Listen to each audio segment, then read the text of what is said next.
Assalamualaikum warahmatullahi wabarakatuh. Kami dari kelompok 10 BKUD SD kelas Indralaya akan memaparkan sedikit materi tentang keterlibatan orang tua dalam pendidikan anak usia dini. Yang berikut nama anggota kami, saya sendiri Tasya Diandra Aulia, Dinda Zahra, dan Yohana Elizabeth. Halo semua, perkenalkan saya Yohana Elizabeth. Di sini saya akan menjelaskan tentang materi pertama, yaitu rasional pelibatan orang tua dalam pendidikan. Pelibatan orang tua diarahkan pada 5 tujuan. Yang pertama adalah meningkatkan kepedulian dan tanggung jawab bersama antara satuan pendidikan, keluarga, masyarakat terhadap penyelenggaraannya pendidikan. Yang kedua adalah mendorong penguatan karakter terhadap anak. Yang ketiga adalah meningkatkan kepedulian keluarga terhadap pendidikan anak. Yang keempat, membangun sinergitas antara satuan pendidikan, keluarga, dan masyarakat. Yang kelima, mewujudkan lingkungan satuan pendidikan yang aman, nyaman, dan menyenangkan. Sekian penjelasan saya tentang materi rasional pelibatan orang tua dalam pendidikan. Terima kasih. Assalamualaikum warahmatullahi wabarakatuh. Saya Tasya Diandra Aulia dan saya akan memaparkan materi tentang keterlibatan orang tua. Jenis-jenis keterlibatan orang tua pada pendidikan anak usia dini. Keterlibatan orang tua pada umumnya berwujud dukungan orang tua dalam bentuk pendanaan dan terhadap hal-hal tertentu dalam pendidikan anak mereka. Bentuk-bentuk keterlibatan orang tua tersebut telah dicetuskan dalam teori overlapping sphere of influence yang dikemukakan oleh Epstein dan kawan-kawan pada tahun 2002, yang membagi bentuk keterlibatan orang tua yakni parenting education atau pendidikan orang tua, komunikasi, volunteer atau relawan, pembelajaran di rumah, membuat keputusan dan bekerja sama dengan komunitas. Adapun penjelasan masing-masing tipe adalah sebagai berikut. Tipe yang pertama ialah parenting education atau pendidikan orang tua.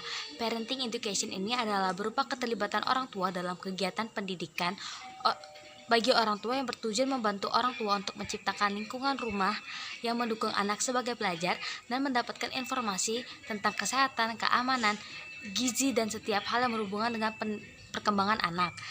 Kegiatan pendidikan orang tua ini dapat dilaksanakan baik secara formal di sekolah ataupun secara non-formal, langsung atau tidak langsung. Adapun kegiatannya dapat dilakukan melalui bentuk-bentuk kegiatan sebagai berikut. Yang pertama, pendidikan bagi orang tua tentang perkembangan dan kesehatan anak atau lainnya secara informal. Kedua, pendidikan bagi orang tua secara formal. Yang ketiga, informasi tentang pendidikan, perkembangan, dan kesehatan anak pada berbagai media. Dan yang keempat atau yang terakhir ialah kunjungan ke rumah anak yang dilakukan oleh guru atau home visit. Selanjutnya, tipe yang kedua atau komunikasi. Keterlibatan dalam bentuk komunikasi ini berupa keterlibatan orang tua dalam komunikasi dua arah antara rumah dan sekolah ataupun sebaliknya. Adapun komunikasi diharapkan mampu mengkomunikasikan tentang program sekolah maupun pendidikan, perkembangan dan kesehatan anak guna meningkatkan kerjasama dan pemahaman orang tua guru tentang anak, sehingga dengan adanya komunikasi aktif antara orang tua dan guru, maka anak dapat melihat bahwa orang tua dan guru mereka bekerja sama dalam mendidik mereka. Adapun kegiatan komunikasi yang dimaksud dapat berupa pertemuan orang tua dan guru. Adapun kegiatan komunikasi yang dimaksud dapat berupa pertemuan orang tua dan guru, telepon, buku penghubung atau surat dengan lembar tanggapan, pengambilan raport, email, website, papan pengumuman, kegiatan atau bahan belajar anak di rumah, serta kotak saran. Selanjutnya, tipe 3 atau volunteering ataupun sukarelawan. Keterlibatan orang tua dalam bentuk volunteer atau sukarelawan ini berupa bantuan dan dukungan orang tua secara langsung pada kegiatan pembelajaran di sekolah. Kegiatan yang dilakukan tentunya disesuaikan dengan kemampuan dan keterampilan yang mereka miliki. Kegiatan sukarelawan ini dapat berupa pendampingan guru di kelas, membantu guru di perpustakaan, di ruang makan, di halaman bermain, ruangan komputer, ruang keluarga, dan sebagainya, termasuk menghadiri penampilan anak, kegiatan olahraga, perayaan-perayaan, dan pendampingan anak pada kegiatan kunjungan lapangan. Yang keempat, pembelajaran di rumah. Keterlibatan orang tua dalam pembelajaran di rumah yang dimaksud adalah kegiatan orang tua dalam membantu anak belajar di rumah berdasarkan kegiatan yang ada di sekolah, seperti membantu anak mengerjakan tugas di rumah, membacakan buku cerita yang mendidik bagi anak, dan sebagainya. Tipe kelima ialah membuat keputusan. Keterlibatan orang tua dalam membuat keputusan di sekolah adalah sebagai perwujudan rasa memiliki orang tua terhadap lembaga pendidikan tempat anak mereka belajar. Kegiatan yang bisa dilakukan misalnya seperti keikutsertaan orang tua dalam persatuan orang tua dan yang terakhir, tipe keenam atau bekerja sama dengan komunitas masyarakat. Keterlibatan orang tua dalam kegiatan yang menghubungkan orang tua, guru, murid, dan masyarakat di mana mereka merencanakan secara bersama-sama kegiatan yang akan dilakukan untuk meningkatkan kualitas sekolah seperti dalam layanan kesehatan, kelompok budaya, rekreasi, dan kegiatan lainnya yang memerlukan kontribusi masyarakat. Setelah saya Dinda Azahra, di sini saya akan menyampaikan materi yang selanjutnya yaitu hambatan pelibatan orang tua. Yang pertama yaitu kurangnya informasi. Hal utama pada keterlibatan orang tua adalah komunikasi antara orang tua dengan guru. Orang tua berkeyakinan bahwa tingkat orang tua yang terlibat akan naik jika mereka mendapatkan informasi tentang apa yang dipelajari oleh anak mereka, sehingga mereka dapat meneruskan pembelajaran anak mereka di rumah. Orang tua juga dapat memberikan saran yang mungkin dapat digunakan untuk pengembangan program pendidikan di sekolah. Pemberitahuan informasi mengenai pendidikan anak dapat melalui buku penghubung. Hal itu dikemukakan oleh Patricia Kou 2008. Yang kedua yaitu tuntutan hidup. Waktu menjadi hal utama yang menghambat keterlibatan orang tua di sekolah atau mendampingi anak belajar di rumah. Orang tua merasa kesulitan mengatur waktu yang tepat agar dapat terlibat dalam pendidikan anak. Terlebih lagi, orang tua tunggal meningkat akibat adanya perceraian atau hal lain dan ibu muda dari usia sekolah. Waktu menjadi suatu hal yang sangat berharga bagi orang tua untuk mencari kebutuhan hidupnya. Oleh sebab itu, sekolah perlu mengetahui dan menyesuaikan keadaan tersebut dengan cara melakukan survei tentang waktu yang dimiliki orang tua dengan cara menawarkan berbagai bentuk komunikasi. Hal yang utama ialah memahami jika itu semua bukan kesalahan dari orang tua yang tidak dapat berpartisipasi di sekolah. Nah, misalnya orang tua sering mengatakan jika mereka kesulitan menghadiri pertemuan wali murid selama pekerjaan mereka belum selesai. Jika sekolah dapat membuat penyesuaian untuk mengatur waktu yang dimiliki oleh orang tua, maka orang tua pun akan mendengarkan dan menawarkan kerjasama yang luar biasa untuk mendukung guru dan sekolah. Yang ketiga yaitu lingkungan sekolah. Hambatan yang ketiga yang merupakan lingkungan sekolah, anak berasal dari berbagai keluarga yang memiliki perbedaan pengalaman, seperti berasal dari keluarga miskin dan dalam keseharian kurang berinteraksi dengan keluarga, sekolah, atau masyarakat.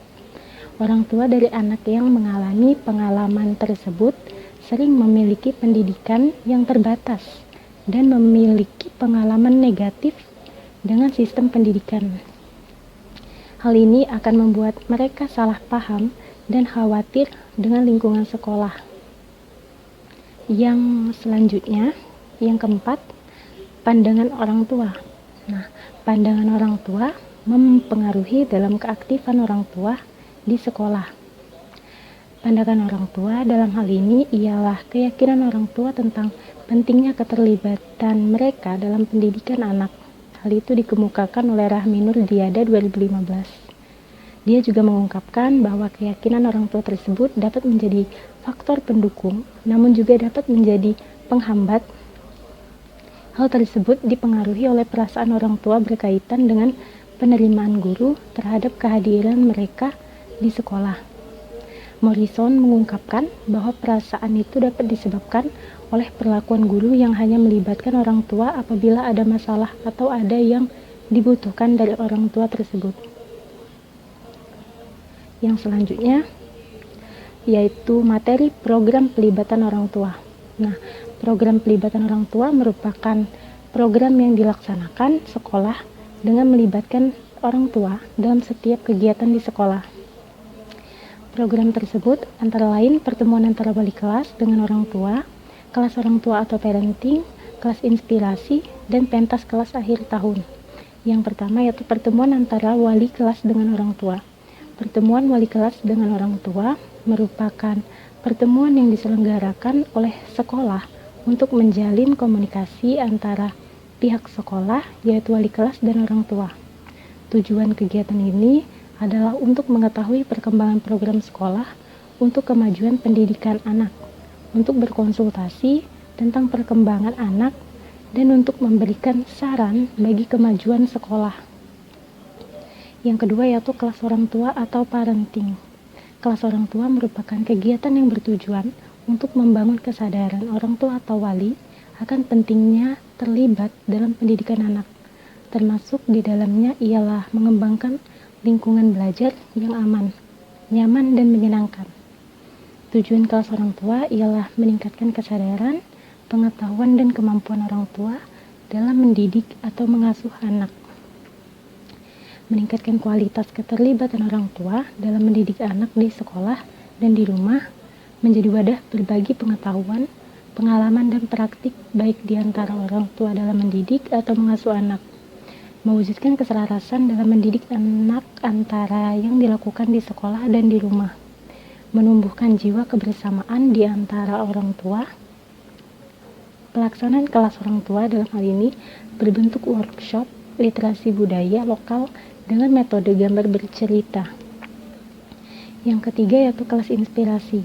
Kelas inspirasi yaitu kegiatan kelas inspirasi yang mana kegiatan yang mewadahi profesional dari berbagai sektor untuk ikut serta berkontribusi pada misi perbaikan pendidikan di Indonesia. Kelas inspirasi merupakan aktivitas belajar mengenal beragam profesi. Yang keempat yaitu pentas kelas akhir tahun, yaitu sarana bagi anak untuk memperlihatkan kebolehan atau kreativitasnya yang diselenggarakan oleh paguyuban orang tua kelas bekerjasama dengan pihak sekolah. Selain itu juga sebagai ajang pemberian penghargaan atau apresiasi kepada anak, baik prestasi akademik maupun non-akademik dan orang tua yang terlibat aktif di sekolah. Tujuan acara ini ialah untuk memberi tantangan sekaligus menghibur anak-anak setelah lelah belajar sepanjang tahun dan juga menunjukkan hasil karya peserta didik.